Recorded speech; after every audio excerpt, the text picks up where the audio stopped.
আসসালামু আলাইকুম। আমি ডাক্তার মোহাম্মদ আলী ফয়সাল। আমি বাংলাদেশ মেডিকেল ইউনিভার্সিটি অর্থোপেডিক বিভাগের আর্থ্রোস্কোপি ও জয়েন্ট রিপ্লেসমেন্ট ইউনিটে সহযোগী অধ্যাপক হিসেবে কর্মরত আছি। আজ আমি আপনাদের কাছে আমার এক রোগী, ওর নাম ফেরদৌস, বয়স 22 বছর। ও স্টুডেন্ট, ও ইন্টারন্যাশনাল স্ট্যান্ডার্ড ইউনিভার্সিটিতে বিবিএ পড়ে। বাসা হচ্ছে যাত্রাবাড়ি।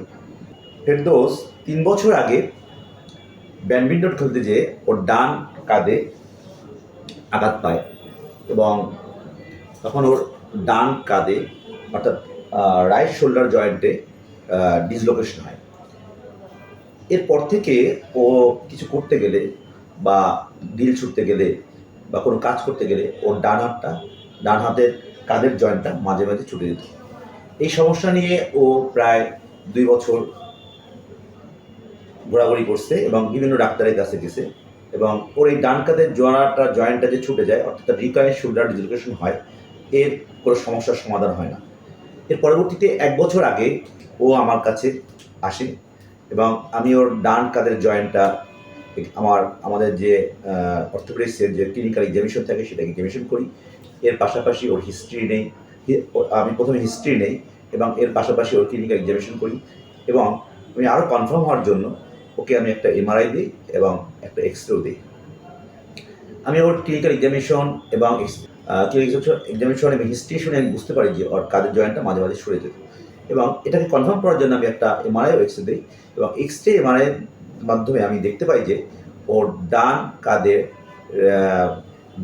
যে গ্লিনয়েডের যে ল্যাব্রাম থাকে, যে ল্যাব্রামের কারণে আমাদের শোল্ডারটা ডিসলোকেশন হয় না, সেই গ্লিনয়েডের অ্যান্টেরিয়র ইনফেরিয়র পার্টে যে ল্যাব্রাম থাকে সেই ল্যাব্রামটা ছিঁড়ে গেছে এবং এর পরিপ্রেক্ষিতে আমি ওকে এই যে ছিঁড়ে গেছে এটা যে অপারেশন ছাড়া যে জোড়া লাগানো যাবে না এবং এটার একমাত্র আধুনিক চিকিৎসা হচ্ছে আর্থ্রোস্কোপিক গাইডেড ব্যান্ড রিপেয়ার।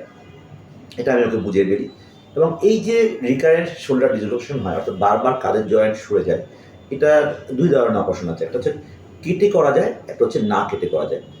তো যেটা আমরা ওপেন করি অর্থাৎ কেটে করি সেটা করতে গেলে দেখা যাচ্ছে যে সেখানে একটা বড় কাটা দাগ থাকে, পাশাপাশি ব্লিডিং হয় এবং এরপরেও অপারেশনের পরেও দেখা যায় যে রোগীর সম্পূর্ণ মুভমেন্টটা আসে না। দেখা যায় যে কিছু মুভমেন্ট রেস্ট্রিক্টেড হয়ে যায়, অর্থাৎ সে আগে যে কাজগুলো করতো সে কাজ করতে গেলে একটু সমস্যা হতে পারে। কিন্তু বর্তমান বিশ্বে এই যে বারবার কাঁধের জয়েন্ট সরে যায় অথবা রিকারেন্ট শোল্ডার ডিসলোকেশন হয়, এটার একমাত্র আধুনিক চিকিৎসা হচ্ছে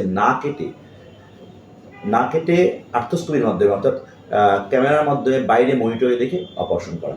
উন্নত বিশ্বে সাধারণত এই না কেটে অপারেশনটাই করা হয়, কারণ এটি একটি রক্তপাতহীন অপারেশন এবং এটার সুবিধা হচ্ছে যে না কেটে যদি আর্থ্রোস্কোপির মাধ্যমে রিকারেন্ট শোল্ডার ডিসলোকেশন অর্থাৎ ব্যান্ড রিপেয়ার করা যায়, এটা একটা অ্যানাটমিক্যাল পজিশন রিপেয়ার করা যায় এবং এর সুবিধা হচ্ছে যে এটি একটি রক্তপাতহীন অপারেশন। পাশাপাশি আমি যেদিন অপারেশন করবো তার পরের দিনই, ইচ্ছে করলে ওদিনই অথবা পরের দিনও রোগী ছেড়ে দিতে পারি এবং এবং এর আউটকামটা খুব ভালো, অর্থাৎ অপারেশনের পরে রোগী সম্পূর্ণ ভালো হয়ে যায় এবং আগের যে কাজ করতো সেই কাজগুলো সে করতে পারে। অর্থাৎ কেউ যদি প্রফেশনাল ব্যাডমিন্টন খেলোয়াড় হয় সে ব্যাডমিন্টন খেলতে পারবে, অথবা কেউ যদি ভলিবল খেলোয়াড় হয় ভলিবল খেলতে পারবে। অর্থাৎ আগের যে কাজ করতো সে সব কাজই করতে পারবে, অর্থাৎ কোনো কাজেই তার কোনো বাধা থাকে না এবং কোনো রেস্ট্রিক্টেড মুভমেন্ট ডেভেলপ করে না। এইসব কথা আমি ওকে যখন বুঝাই বলি, ও আমার কাছে অপারেশনটা না কেটে করার জন্য আগ্রহ প্রকাশ করে এবং সেই মোতাবেক আমি ফেরদৌসকে যেদিন অপারেশনের জন্য ভর্তি হতে বলি ও সেদিন অপারেশন জন্য ভর্তি হয় এবং পরে আমরা ওর অপারেশনটা করি। অপারেশন করার পরে ওরা আমরা ছেড়ে দিই এবং ওর পরবর্তীতে অপারেশনের পরে ওকে যে কয়েকবার কতবার আমি আসতে বলছি সেভাবেই ও আসে, অর্থাৎ অপারেশনের পরে পোস্ট অপারেটিভ প্রোটোকল যেভাবে মানা দরকার ও ঠিক সেভাবেই মানছে এবং যার জন্য ফেরদৌসের অপারেশনের পরে যে সম্পূর্ণ ভালো ফলাফল পাওয়া যায় এবং ও ঠিক সে সম্পূর্ণ ভালো ফলাফলই পেয়েছে। 6 মাস পর থেকেই ও সব কাজই করতে পারে, কারণ 6 মাস পর থেকে আমি ওকে সব কাজ করার জন্য অনুমতি দিয়েছি, অর্থাৎ সব কাজই করতে পারে। তো আপনারা এখন ফেরদৌসের কাছে শোনেন যে ওর প্রথমে কী সমস্যা হয়েছিল এবং এখন ও কেমন আছে এবং ওর মুভমেন্টও আপনারা দেখবেন যে ও কেমন হাতের মুভমেন্ট করতে পারে, সেগুলো আপনারা সবই দেখতে পাবেন। আপনারা ফেরদৌস তুমি একটু সবার জন্য একটু বলো। 2022 সালের ডিসেম্বরে আমি ছোট ভাই বোনের সাথে ব্যাডমিন্টন খেলতে যাই এবং খেলার সময় খুব ঠান্ডা ছিল। হঠাৎ মানে খেলতে নামেই মানে আমি একটা ঝটকা অনুভব করি ডান কাঁধে এবং দেখি যে আমার হাতটা সরে গেছে। তো আমি অসম্ভব একটা মানে একটা ব্যথা অনুভব করি।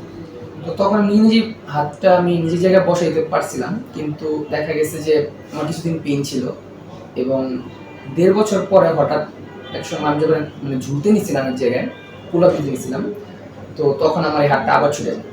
তখন আমি অনেক ব্যথা অনুভব করি এবং কোনোরকমভাবে আমি হাত নিজের আগের জায়গায় বসাইতে পারি।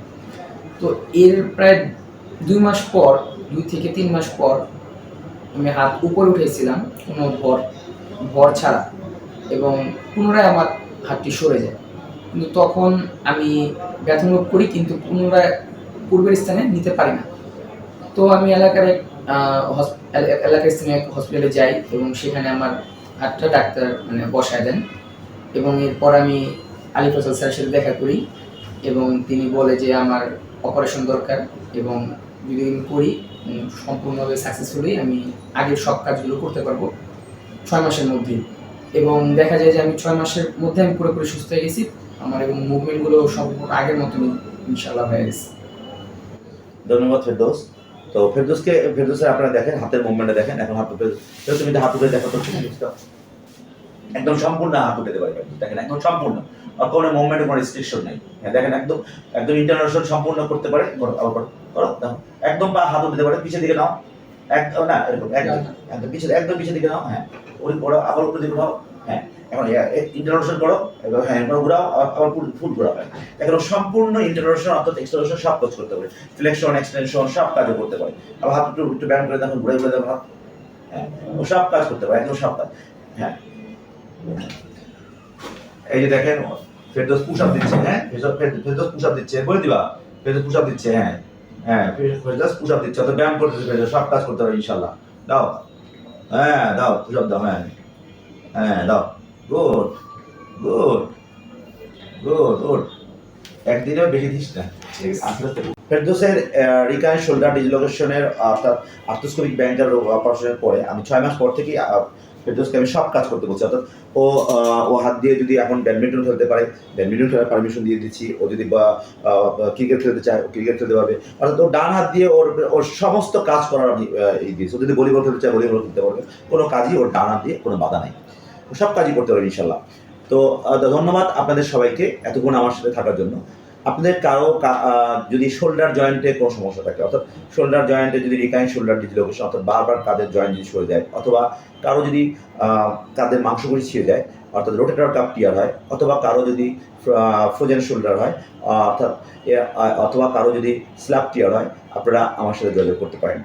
এছাড়া কারো যদি নি জয়েন্টে যদি কোনো সমস্যা অর্থাৎ নি জয়েন্টের এসিএল টিয়ার অথবা পিসিএল টিয়ার অথবা এমসিএল এলসিএল অথবা মিনিস্কার টিয়ার হয়, অথবা অস্টিও আর্থাইটিস অর্থাৎ নি হয়, অথবা কারো যদি নি জয়েন্টে যদি ক্ষয়জনিত কোনো রোগ হয়, আপনারা আমার সাথে যোগাযোগ করতে পারেন। এছাড়া কারো যদি হিপ জয়েন্টে এবিএন হয়, অথবা অ্যানকালোস্ট হিপ হয়, অথবা হিপ জয়েন্টের মুভমেন্টের সমস্যা হয়, অথবা